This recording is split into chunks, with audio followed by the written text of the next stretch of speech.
আপনি কি জানেন আপনি ট্রেডিং করেন কিন্তু সবসময় লসে থাকেন? কী কারণে লসে থাকেন সেইটা জানেন না। আমাদের এই জেনারেশনে 90% লোক যে 3টা ভুলের কারণে ট্রেডিংয়ে লস করে, সেটা আজকে আমরা এই ভিডিও থেকে জানবো। তাহলে চলুন আর দেরি না করে ভিডিওটা শুরু করে যাক। অনেকেই আছে চার্ট না বুঝে অন্ধভাবে ট্রেড প্লেস করে। এক্সাম্পল হিসাবে আমাকে ধরতে পারেন, ওই যে আপনাদের সামনে একটা ট্রেড প্লেস করছি, ওইটা চলতেছে, ওইটা কিন্তু আমি না বুঝে ট্রেড প্লেস করছি। এই কারণে আমি এই ক্যান্ডেলটায় ট্রেড প্লেস করে লসে যেতে পারি। সেকেন্ড যে অপশন, সেটা হচ্ছে স্টপ লস।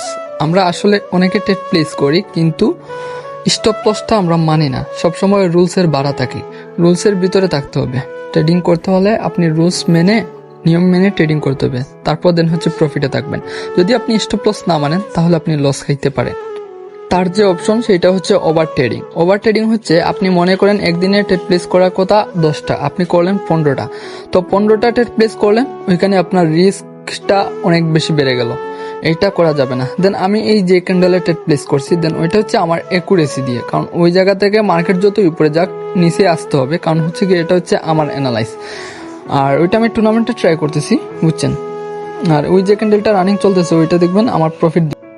তাই সবসময় আমাদেরকে বুঝে শুনে ট্রেড প্লেস করতে হবে। বুঝে শুনে ট্রেড প্লেস করলে আমরা এইসব ভুল থেকে বিরত থাকবো। আপনি কি 10% সফল ট্রেডার হতে চান?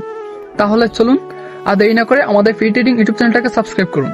আর নতুন নতুন ভিডিও পাবে, সেই ভিডিও থেকে নতুন টিপস পেতে আমাদের চ্যানেলটাকে ফলো রাখুন।